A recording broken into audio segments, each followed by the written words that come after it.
Sur le parc naturel régional Normandie-Maine s'inscrit le Domfrontais, situé aux confins de l'Orne, de la Manche et de la Mayenne. Nous sommes ici au cœur du bocage normand. Domaine de prédilection de l'élevage bovin, ce terroir cultive passionnément une spécialité bien régionale. Un verger de poirier unique en Europe. C'est de ce territoire au paysage remarquable qu'est née une boisson traditionnelle élaborée à partir du jus de poire.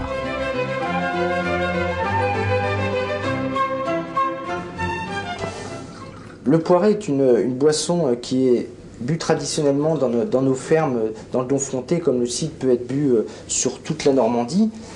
C'est une boisson que le consommateur découvre aujourd'hui. C'est une boisson qu'on boit en apéritif pour vous mettre les papilles en bouche pour le reste du repas, mais c'est aussi, on peut très bien l'accommoder avec un poisson simplement poché, des petites pommes de terre, juste une petite vinaigrette comme ça, ou alors des desserts avec des poires pochées aux épices, ou alors une tarte aux poires simplement.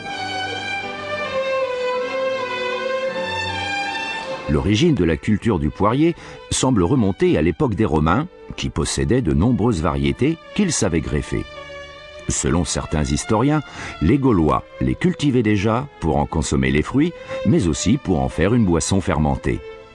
Quant aux hommes préhistoriques, à n'en pas douter, ils s'en nourrissaient.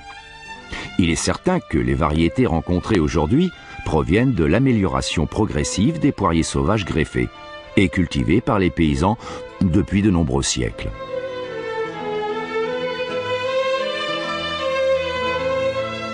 Les variétés les plus méritantes furent transmises de génération en génération. Aujourd'hui, un agriculteur sur deux produit encore du poiré. Elle reste la boisson habituelle des agriculteurs de cette contrée, désireux de maintenir une tradition et de garantir un véritable patrimoine. Le poirier appartient à la famille des rosacées. Contrairement au poirier sauvage, dont il est issu, le poirier est un arbre de grande taille. Atteignant couramment 15 à 20 mètres de haut, peu sensible aux parasites et maladies, il demande un entretien limité. Son tronc n'est pas en reste, puisqu'il mesure de 50 à 60 cm de diamètre, parfois même 1 mètre pour les plus majestueux. Les gens du pays aiment d'ailleurs souvent le comparer au chêne. La majeure partie des variétés du Domfrontais fleurit dès le mois d'avril. La floraison, appréciée des abeilles, s'échelonne jusqu'en juin suivant les variétés. L'association des vertes prairies et des poiriers en fleurs offre aux regards qui savent apprécier un spectacle mémorable. Les poiriers sont le plus souvent plantés autour des corps de ferme. Cette proximité permet le ramassage régulier et rapide des fruits à la saison. Le poirier ne commence à produire qu'au bout de 25 à 30 ans. Cette longue attente s'explique par une longévité exceptionnelle. Il n'est pas rare de rencontrer des spécimens 3 fois centenaires. Un adage local témoigne de cette réalité. Le poirier vit 3 siècles. Un pour grandir, un pour produire, un pour mourir. Ces vergers constituent un véritable patrimoine, élément principal de l'identité du Domfrontais. Il fait partie de ces rares territoires distingués en 1993 par le ministère de l'Environnement sous le label Paysage de Reconquête. La poire à poirer, en général plus petite que la poire de table, comporte une centaine de variétés, dont une trentaine couramment utilisées pour le poiré. Les noms des variétés sont parfois enchanteurs. Plan de blanc, variété principale du poiré AOC, mais aussi rouge vigny, gobert de Carasie, poire de branche, petit roux, entricotin ou encore poire de campagne. Arrive alors le moment de la récolte. Les poires sont à maturité à la fin de l'été et la récolte se déroule du début de septembre à la fin de novembre. Les producteurs attestent qu'il s'agit du moment clé de l'élaboration du poiré. C'est en grande partie de la qualité de la poire que dépendra sa saveur. La poire est très fragile et blêtit rapidement une fois tombée au sol. Les fruits sont ramassés avec une attention toute particulière par le producteur au fur et à mesure de leur chute naturelle, exigeant 4 à 5 passages par poirier. Pour respecter la maturité des fruits, les poiriers ne sont jamais secoués. Chaque arbre donne en moyenne 200 kg de fruits. Les poires sont traditionnellement ramassées à la main, mais aujourd'hui, les producteurs pratiquent aussi une récolte mécanisée. Dès lors, commence la fabrication du poiré.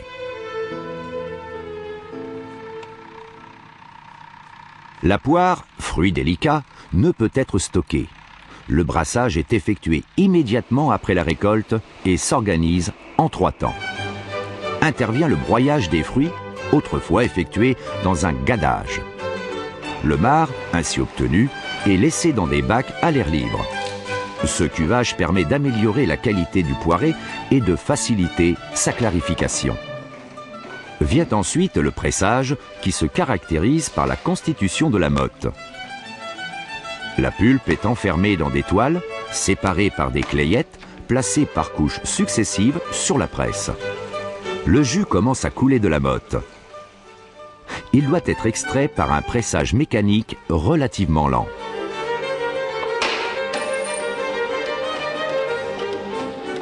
Le rendement idéal est de 700 litres de jus par tonne de poire.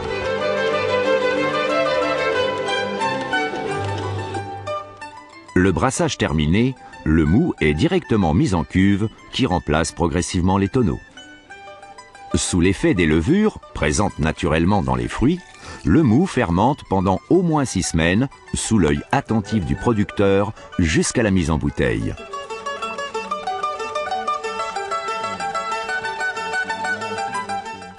Le syndicat du poiré Domfront garantit à ses adhérents des produits qui respectent le cahier des charges de l'appellation d'origine, en termes de choix de variété de poire, de l'élaboration du poiré, de la durée de fermentation.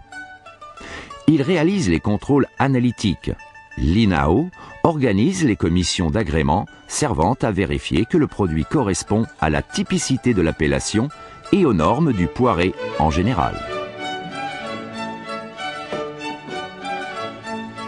Toutes les 3 semaines, les échantillons prélevés chez les producteurs sont analysés et testés au laboratoire installé au sein de la Maison de la Pomme et de la Poire à Barenton, afin de suivre l'évolution des sucres, la densité du produit, l'évolution de l'acidité et la population des levures qui provoquent la fermentation. La mise en bouteille a lieu quand la fermentation du poiré s'est stabilisée au cours des mois de février et mars qui suivent la récolte.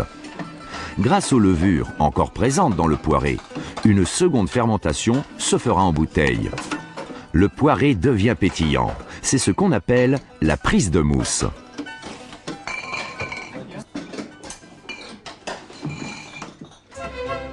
Depuis son origine, le poiré est une boisson traditionnelle consommée exclusivement sur son lieu de production. La marque Roi des Vergers, du poiré Domfront, est née avec l'année 2000. Associée à l'appellation d'origine contrôlée, elle est synonyme de qualité et d'authenticité, atout majeur de garantie pour les consommateurs. En empruntant la route du poiré, de Domfront à Barenton, une visite chez les producteurs fermiers vous fera découvrir production et savoir-faire.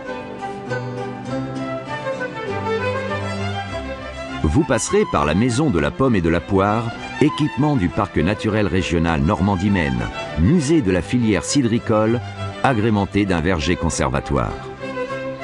La typicité de ce produit de terroir est maintenant recherchée par des amateurs de plus en plus nombreux, désireux de trouver une boisson naturelle et d'excellente qualité gustative. Son côté un peu acide lui confère indiscutablement un caractère rafraîchissant, apprécié, qui ajoute au plaisir de sa dégustation. Fruité et pétillant, le poiré arbore avec aisance cette robe jaune dorée, à la mousse fine et légère, lorsqu'il est servi frais à l'apéritif ou dans les moments de fête. Chez vous, il est recommandé de conserver le poiré dans un endroit frais et sec et de le consommer dans l'année de sa production. En respectant ces simples recommandations, vous saurez profiter des promesses bien réelles d'un produit naturel, typiquement régional, prédisposé à l'harmonie du plaisir et à la convivialité.